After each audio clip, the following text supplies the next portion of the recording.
Hey guys, Chris Salerno here in our new studio, which we're very excited about, and a good friend of mine, Chris, which you have a great name, Chris and Chris. Chris. Here we go, the Chris and Chris podcast, this episode. We might have to do this more often. I know, Chris and maybe Chris, the Chris and Chris podcast. That's right. I like that. We should do that. We are here and we're going to discuss, Chris is originally from Asheville, or lives in Asheville, North Carolina. He's been in Charlotte, which that's where we're based out of, and I live is in Charlotte, North Carolina. Not too far, depending how you drive, about an hour and 40. I drive pretty quick, so I can get there probably in an hour and 30. But devastations happened over the past couple weeks. Yeah. And the great reason why I want to talk to you about this is that I've seen so much stuff on the news. And these days, you don't know what's going to happen. We got a crazy election coming up. I know you and I are very opinionated with that, thankfully on the same side. But a lot of things have been thrown around. Yeah. You know, no one truly knows what's going on. They may hear bits and pieces, you know, on what's happening in Asheville, Lake Lure, Blowing Rock, all of the, you know, Western North Carolina, and especially with government help too. And I love being your friend because you are a down-to-earth, direct type of person. You are no bullshit. And that's what I like. And that's what you need to surround yourself with. But sometimes when you and I are on the phone, I'm like, hey, how are things up there? You're giving me like the blunt of it. And I'm like, holy cow. Yeah. So let's talk a little bit about that. And then we're going to talk about a wonderful GoFundMe that you've created that we'll have links below to help everyone in the Western North Carolina really get the resources they need. Not just food and water and diapers, but, you know, Wi-Fi, cell service, you name it, gasoline, because we are getting into the winter times. Yes. And we all know it takes a long time to get our infrastructure of our roads, you know, put back together. So we need to make sure we get them gas, propane, whatever they need to make sure their homes are heated.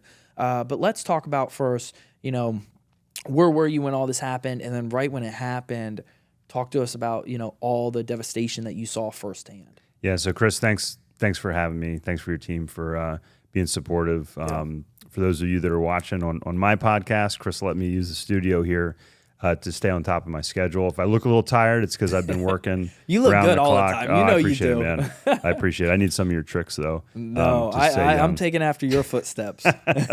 But no, it's been a long couple weeks. So Chris, and for those of you that don't know me necessarily, I live in Asheville. We're a mile from downtown. Chris, you've been to my house Asheville's a couple beautiful. times. Yeah, I've been to your house. Your house is gorgeous. Your wife did a phenomenal job on it. My wife's an architect. Yeah. And so we, you know, Helene was forming in the Gulf. Yeah. And my wife and I were actually flying. Jess and I were flying to Mexico. Cancun for our anniversary, and we flew. Happy we were delayed. anniversary. Thank you. Yeah. We were delayed. We flew around the hurricane. Did you? And we thought that was really kind of going to be the end of it because when you live in the mountains of North Carolina, you really don't think that you're going to get hit by a hurricane. That is the lovely part, and that's why I love Charlotte, North Carolina, is because it's so inlet, you really don't think of it. And that's why you're in Asheville, too. Now, you might get hit by a hurricane, but it's going to be a tropical storm, you know, rain, water, you know, rain, wind, but nothing like what they saw the past couple weeks. Yeah, so just kind of starting with that, you know, if you look at the news reports and you look at the magnitude of the storm, so there was a low pressure area that had hit Asheville, that had hit Western Carolina before Helene came in, and it dumped 8 inches of rain. So already the ground was saturated, the rivers were saturated. For anybody that's been to that area, there's a lot of rivers, there's a lot of mountains. It's a really lush, it's actually a rainforest, it's a temperate rainforest. So it's a very lush area. But when you get 8 inches of rain and then a storm hits, the storm hit, and it was the equivalent of 3 1,000-year storms in a row, one day after the next, and it dumped 40 trillion gallons of water. 40 trillion gallons, which is enough to cover the state of North Carolina in 3.5 feet. So you and I would be sitting in 3.5 feet of water right now. Chest high in water, you know, for the entire state. So, and you got to think, I mean, Asheville, you have the Appalachian Mountains, it's basically a bunch of valleys. That's so right. that water is going in one direction, and it's not going slow. It is going fast. Yeah, so then it's funneling, you know, so these upper areas are acting as a funnel. And the reservoir that sits above Asheville, North Fork Reservoir, that you can look down on when you, I ride up the parkway a lot on my bike. You can see it's a beautiful area. It's protected. It's just gorgeous. It had a flow 3 times of Niagara Falls going over it. That's how much rain was coming through. I've never been to Niagara Falls, but I've seen videos. Like, it's powerful. We took the boys this summer, and it is powerful. You know, you see it. Oh, yeah. It's just a massive amount of water. So, and then what happened, Chris, is that I was having a conversation with one of the parents at lacrosse practice last week, and he said, why would you like settle? Like, why would you like live on a river? The thing is, if you know that area, you follow a creek, you follow a river, you build a road on that area, then you build your house, then the town evolves. And that's how the country was founded, Correct, right? On these, ports and inland along rivers. So that's just how our infrastructure is built. Oh, yeah. But when you have a 1,000-year storm event, multiple days in a row, I was watching an engineer and he was showing, and he said a 1,000-year storm event would have produced 12 inches of rain. And we got 20 to 30 inches in the region of rain.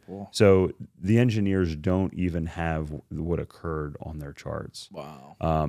So regardless of, kind of how it happened, it created devastation. Yeah. And what you're seeing or what people have seen on the news, probably by the time this airs, it'll be a little bit more visible. But you're seeing the tip of the iceberg because Asheville, is populated, but we had the Swannoa River overflow, the French Broad overflow, which is a mile from my house. We were relatively unscathed, but it filled Biltmore Village up with, and I know you stayed. I stayed at Biltmore Village. I ate at the Grand Bohemian restaurant. 12 feet underwater. Yeah. I mean, that restaurant's below, so I can just imagine. And I sent that to my girlfriend because I saw a guy in a little John boat, and I was like, you have to swim under to get to the front door. Yeah. It was wild. Yeah, so it was really, one, it was devastating from a weather impact. Yeah. It's been very devastating to the communities. And I think I was just talking to a diver since you and I spoke, and he said the death toll is going to be much higher than it is currently, unfortunately. But the property damage probably isn't going to be as significant as some of the other hurricanes around the country, from my estimation. But the infrastructure damage and the situation we're facing is we don't know when we're going to get water back. It could be 2 more weeks, 4 more weeks, 12 more weeks. You don't know. We're not sure because there was such devastation to the entire infrastructure. Wow. That occurred. And Asheville's, I'm originally from Florida. Yeah. And Florida homes and infrastructures are built with cinder blocks and concrete because it is to withstand what's about to happen, unfortunately, to Tampa and the west coast of Florida. But Asheville's not like that. Asheville is wood. Beams, wood beams. That's it. You don't think you're gonna get hit with 100-mile-an-hour winds? No, you do not. And so it came out. I mean, shocking a lot of people, unfortunately. Yeah. Well, and even if they were, like, even if you had a cinder block building, we saw cinder block buildings washed away. Because if the ground water was powerful. Yeah, and even if it wasn't, our gym, which is a big cinder block building, is filled in 12 inches of toxic mud. Yeah. So, all this being said, Chris, as we watch this unfold, one of the guys on our team, Zach, reached out, and last Monday, so we're recording this on Wednesday. Yeah. So about, almost 10 days ago, the bridge to his community washed out. So they had no water, no power. They couldn't get in and out of their neighborhood. He had stayed back with his in-laws to make sure that they would be okay. They couldn't leave. So he was powering the community with a generator, and he was getting water from the well to supply the neighborhood with water. So we took him in fuel, and then a friend reached out to me and was looking for some resources from Raleigh to help out. So we ultimately built a fuel supply chain from farmers. So a woman, Rhonda, who's a wonderful part of our team now, put together farmer volunteers that went and picked up a fuel tank, 50, 150, 305, not quite 500 gallons. Those were brought in on trucks, and turned these into mobile fuel stations. Wow. So the other problem is with the infrastructure destroyed, just like my friend Zach, he had to hike out and bring fuel tanks, but we were able to drive in.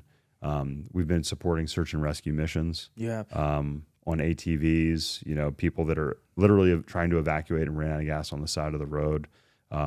Today, we've supplied about 12,000 gallons of fuel just through this grassroots network. I will say too, one thing I love about you, you have a huge heart. And I remember we were texting when you were coming back from Mexico, and you took action while you were in Mexico. Seeing the devastation, you took action before you even got back to the United States to already set up a GoFundMe. All the organizations you've partnered with so far to help everyone who lives in Asheville and everyone who needs it. Yeah. So our group, it's now formally called Western Carolina. Western Carolina Emergency Network.org. So you can go online, check that out, Western Carolina Emergency Network.org. You can donate there. It's a 501c organization now. And Chris, by just, being blessed with some of the things I've done through my life and the medical world, knowing the communities on my bike, knowing people through, whether it was real estate in Asheville or sports with my kids or schools, or doctors, I was able to connect a lot of people through this. So as we started sharing with people what we were doing on the logistics side, my friend was working with the Special Forces Charitable Trust to help organize these search and rescue missions. So we started supporting them. We were able to coordinate with some great people in the city of Asheville to supply potable, but also after a week, a big issue is non-potable water. So if you're sitting in a house and going to the bathroom, you can't flush your toilet, you don't want to waste your water, it becomes unsanitary very quickly. So we've gotten these 1,000-liter water totes, IBCs, intermediate containers, size containers that they use to transport, fluids, food industry type stuff. You do chemicals and stuff like that too, but we're food grade. So we've been placing those through our partner organization, Asheville, which is a Flush AVL, and also some other grassroots organizations to get them these IBCs. We have some great donors. Charles, if you're watching from Texas, and Derek, you guys are a big help in that. So these communities, starting with low income and those people that couldn't leave, going out in the community. Some of the other stuff we've been doing is also pooling medical resources. My friend has a nationwide telehealth service. So, if you're stuck in a shelter or, you've been displaced and you have a medication that you left at home, how do you get it? People forget that, somebody said, oh, we need this medication. I said, yeah, but how are we going to get it to the patient? And she said, in bottles. And I said, I'm sorry. I said, well, how are they going to get the prescription though? Yeah. Right? Because you can't just give somebody something officially without a prescription. Correct. So we're facilitating things like that. We got donations of tablets.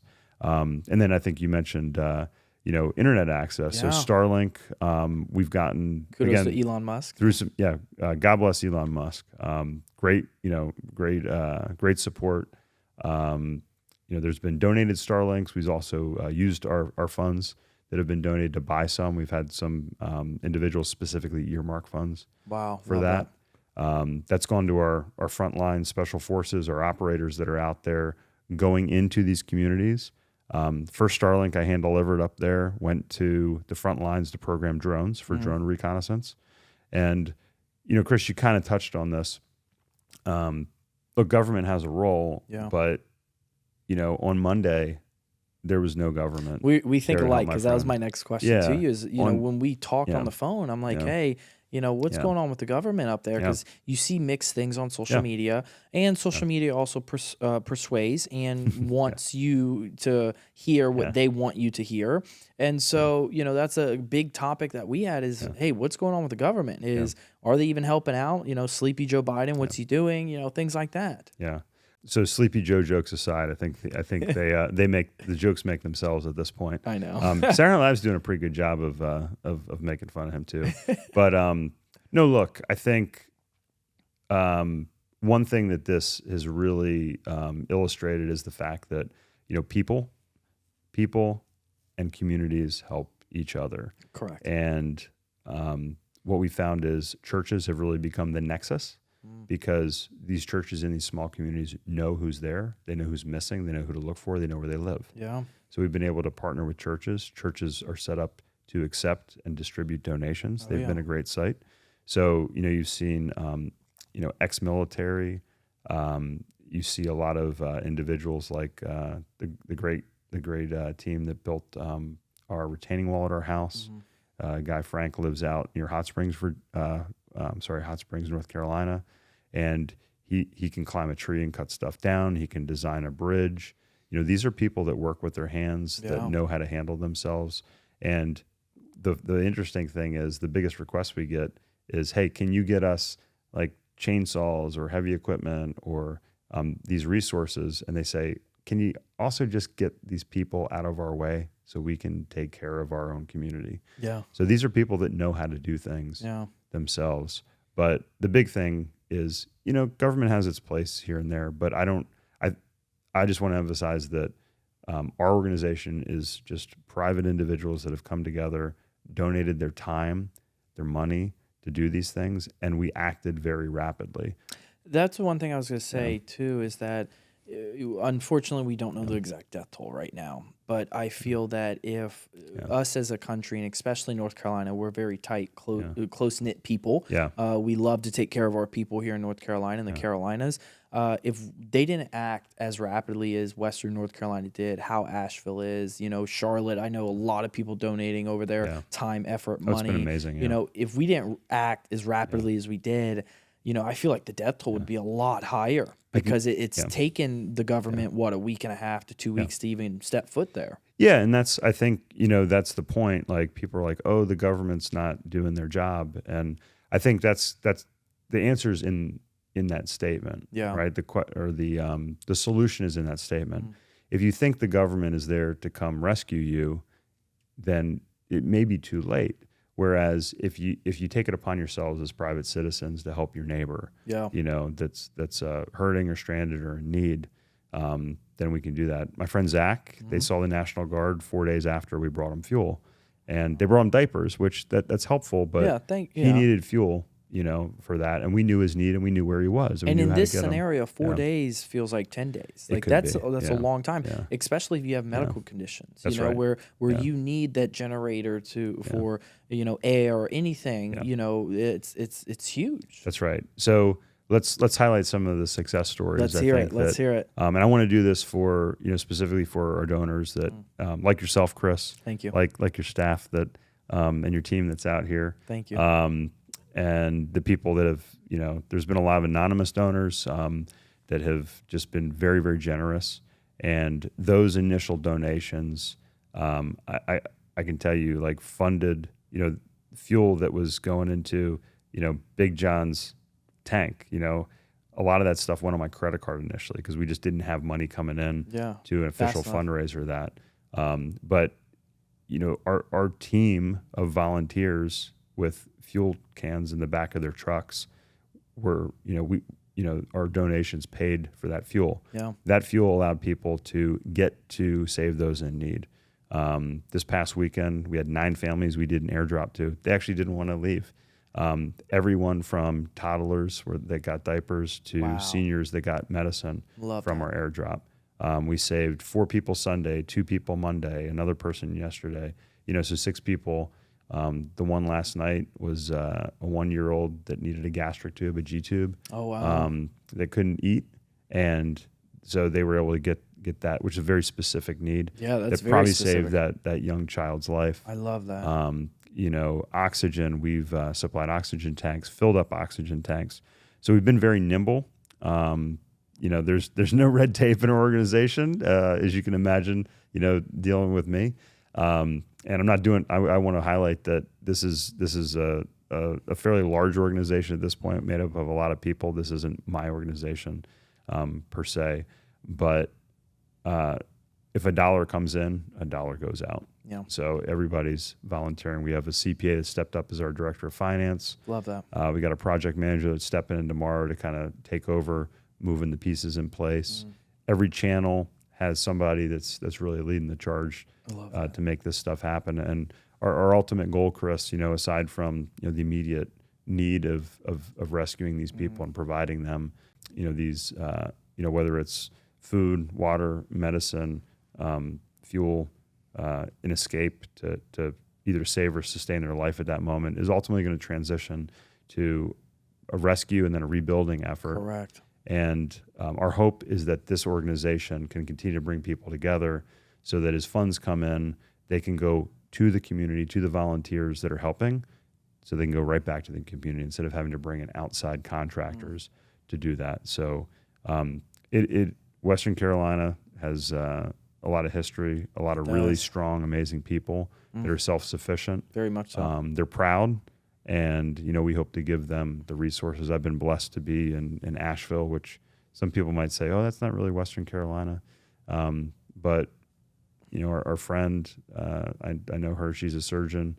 Her husband's engineer, and was working with Jess, redesigning their parents' property in Chimney Rock, and it literally was washed away.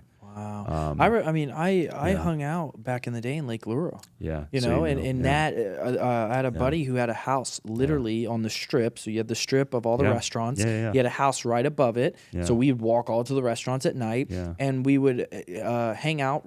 He had a patio and then rocks. We'd climb down the rocks, throw a tube in the river and just relax. And I remember that. And then when I saw the video of all of that's gone, and his home was gorgeous. All of that's just wiped away. I was like, wow. Yeah. So, my point is, we were relatively lucky. Very much so.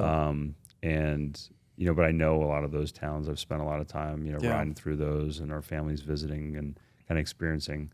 And a lot of people in this area know Western North Carolina, as yourself does, yourself. I go there at least 3 or 4 times a year. I know you're always. I love it there. I love Asheville. Yeah. Asheville's beautiful. The Grove Park Inn, love it. Yeah. So it'll survive. You know, the community will come back. It'll come back stronger too, which is great. Yeah. But if you want to help, it's Western Carolina Emergency Network.org. Western Carolina Emergency Network.org, and you can check us out online. You can donate online as well. And we'll make sure we have the GoFundMe link below as well, and also tagged in our bio too, so we can help everyone out in the wonderful organization that you're a part of, helping all of the individuals in the Western North Carolina. Chris, thanks for giving us the time here. Most definitely. Giving us your studio. Again, anytime. Thanks to your team for everything that they've done.